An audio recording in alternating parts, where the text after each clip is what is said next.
Thank you, Chair. Councillor Cohen Sandwich asked a couple of raising points that I was going to, so I won't repeat that. But I think I want to start my question by reflecting that while One Barnet, the umbrella of the One Barnet projects does cover a whole range of smaller projects, clearly the two that are causing the particular concern at this juncture of the plans to outsource two very large bundles of services, possibly using a thin client model where the outsourcing includes both the commissioning and monitoring of services.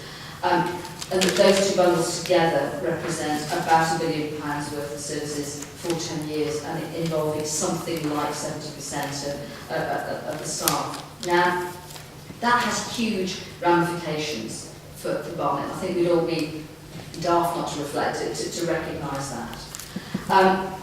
And Barnet is variously viewed, depending on where you sit, as being the vanguard or a total outlier in doing that.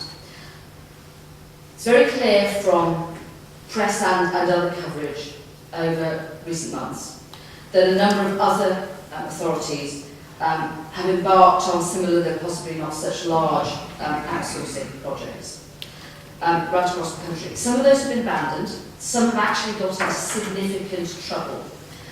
Some very recently are in litigation. What I would like to know in the context of this, because clearly this is the sort of package of issues that are giving local people real pause for thought about the security of their services in the future.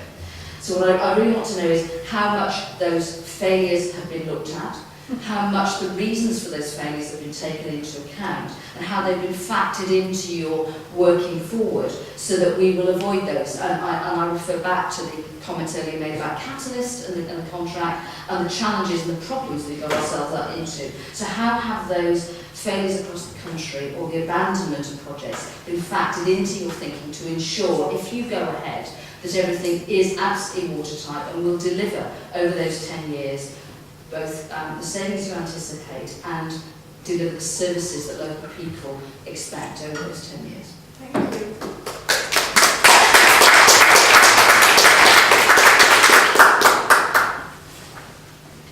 Local authorities all over the country contract routinely very wide areas of service with private sector providers. This is completely normal, and it is extremely common in all councils around the country. It's inevitably the case that failures or difficulties attract more attention than successes. However, we are acutely aware of all of that environment, and we try and learn lessons from all other councils who are embarking on similar programs, and we have done throughout this process. Officers have visited numerous other councils that have been successful in their arrangements. Officers are acutely aware of the reasons for failure elsewhere. But I would emphasise that there is far more success, normal business as usual use of the private sector across all of these services that operates in a way which is perfectly satisfactory for those organisations.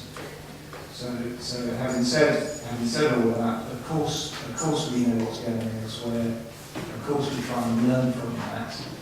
And it comes back to having sufficient capacity in the organisation to make sure that we understand what we are dealing with, that we can have robust commercial arrangements put in place, and that we understand how that works, and that we can advise members appropriately about the contracts which are being contemplated.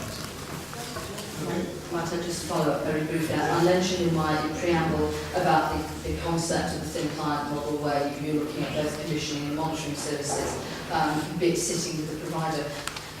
Are you confident, should you go down that route, that we would retain the capacity to ensure that delivery? Yes, I am. The contractual arrangements for the support services and customer service contract